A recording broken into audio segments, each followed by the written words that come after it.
Today we're going to cover lesson 7.4. It is titled Division Properties of Exponents. So yesterday, remember in the lesson we looked at different properties with multiplication, and so today we're going to look at it with division. But the first property is the quotient of powers property.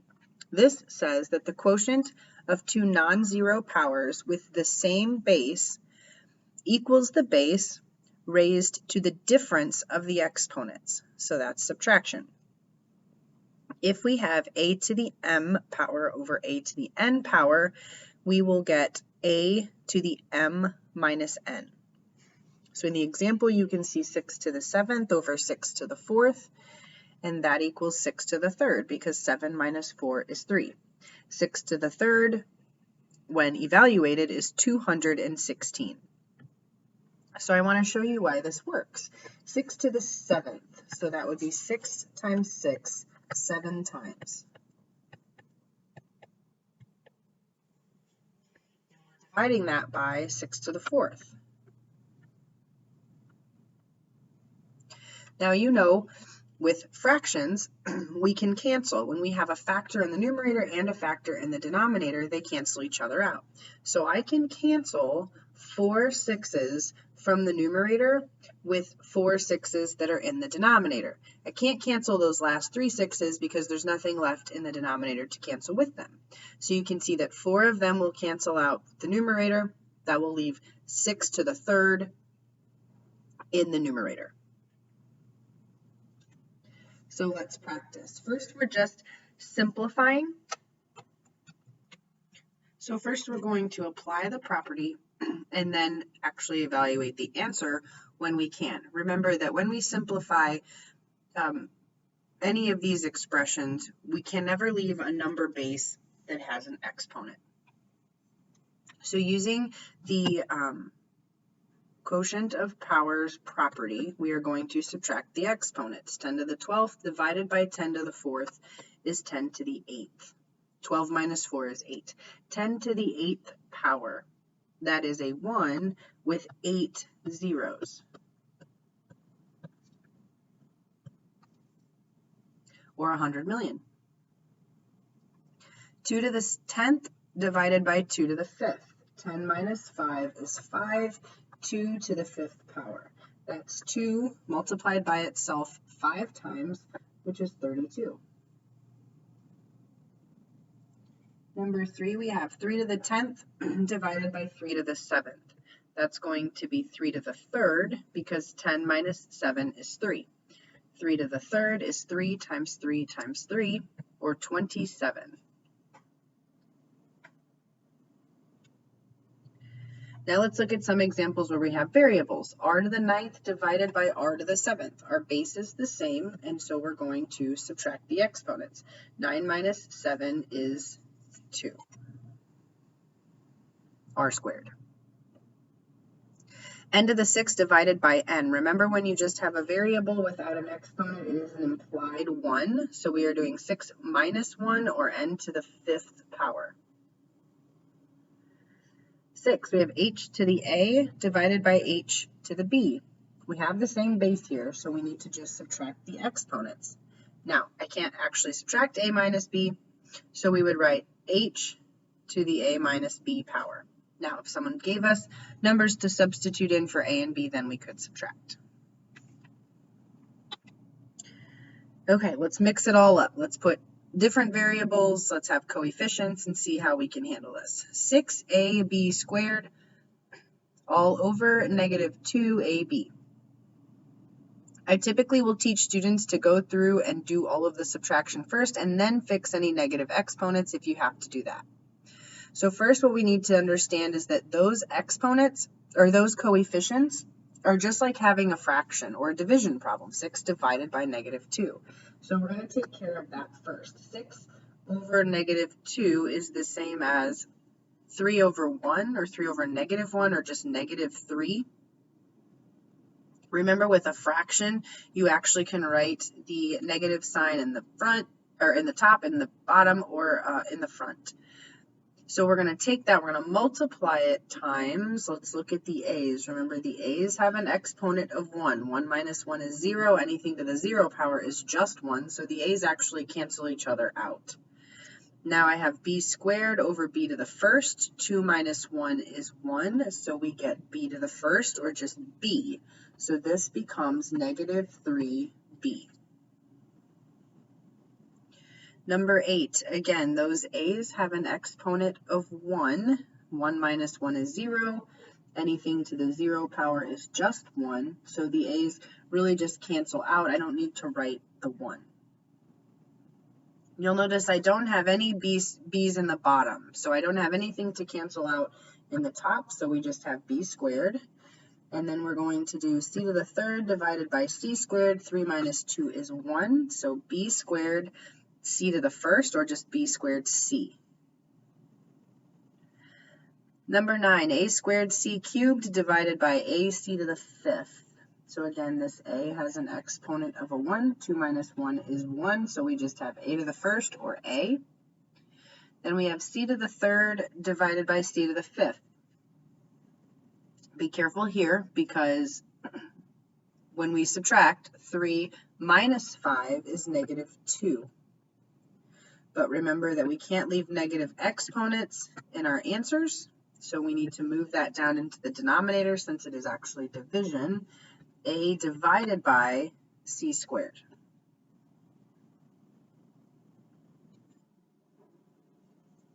Number 10, 5y squared times negative 81t to the fourth all over 45t to the third. So we're going to clean it up first. I can do 5 times negative 81 if I want to. Really with fractions, if I take out these coefficients, this really says 5 times negative 81 all over 45. And I can clean this up pretty quickly first. 5 goes into 5 once, and 5 goes into 45 9 times. 9 goes into 81 9 times. And 9 goes into 9 once. So without actually having to multiply 5 times 81 and then trying to reduce the fraction, you can break it up into its factors and just cancel or reduce that way. So this is actually now, don't forget about that negative sign, negative 9 over 1, or just negative 9. Now we've got this y squared. There aren't any y's in the bottom, so I can't do anything with that. We have a t to the fourth in the top and a t cubed in the bottom. 4 minus 3 is 1, so we just get t to the first, or t. Negative 9 y squared t. Number 11, we have negative 3x cubed y to the fourth divided by negative 2x squared y squared. Notice that a negative divided by a negative will give us a positive. And 3 divided by 2, that really doesn't reduce. So I'm going to have a 3 in my numerator, and I'm going to have a 2 in my denominator. Now we subtract exponents. X to the third over x squared. 3 minus 2 is 1, so we get x. Y to the fourth divided by y squared. 4 minus 2 is 2, so y squared. 3xy squared all over 2.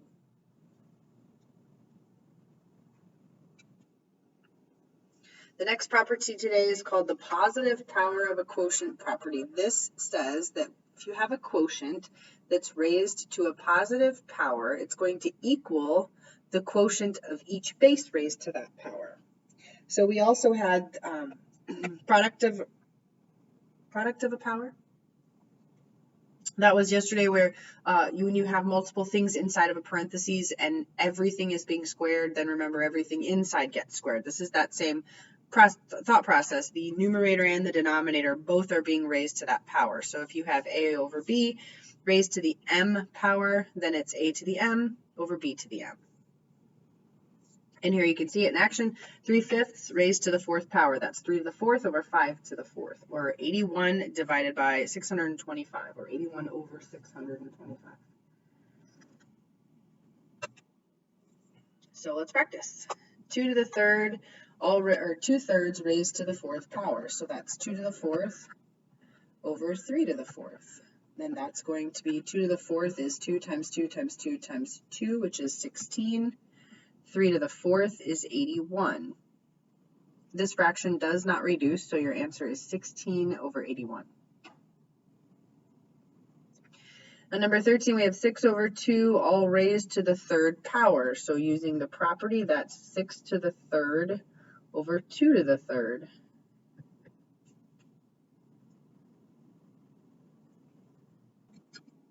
6 to the third power is 216.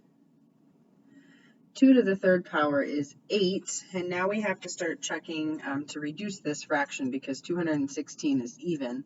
So I know that they're at least divisible by 2. 216 divided by 2 is 108.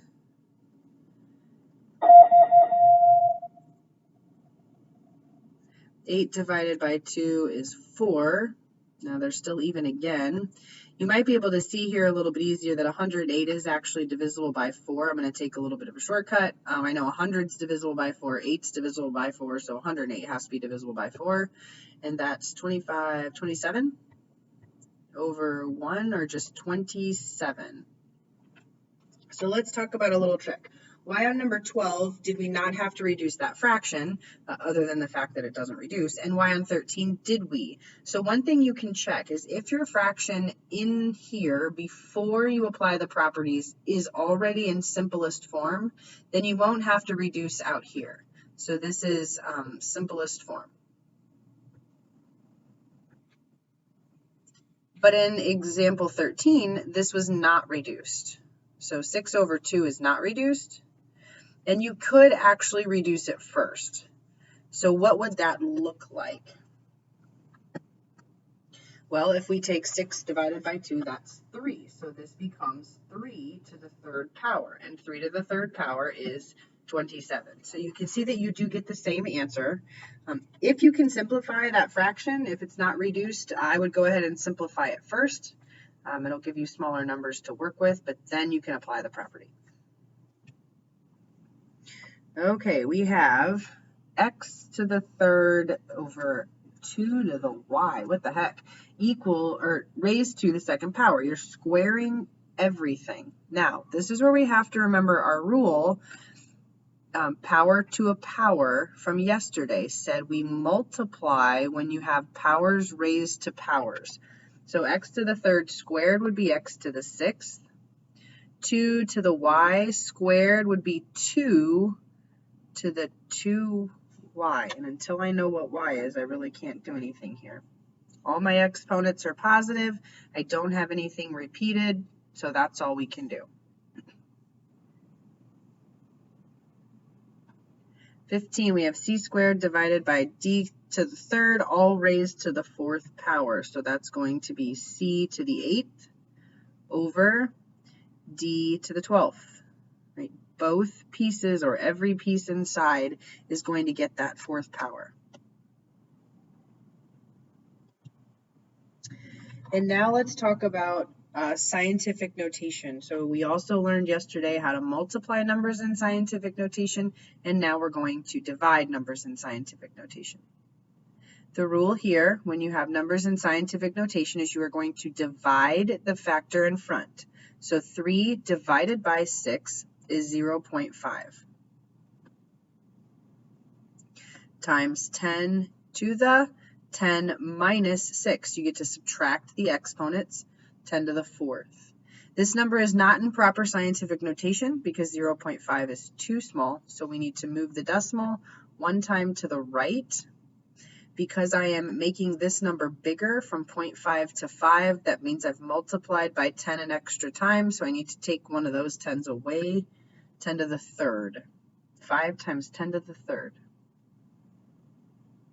17, 2 times 10 to the 8th, divided by 8 times 10 to the third. First we want to do 2 divided by 8. 2 divided by 8 is 0.25.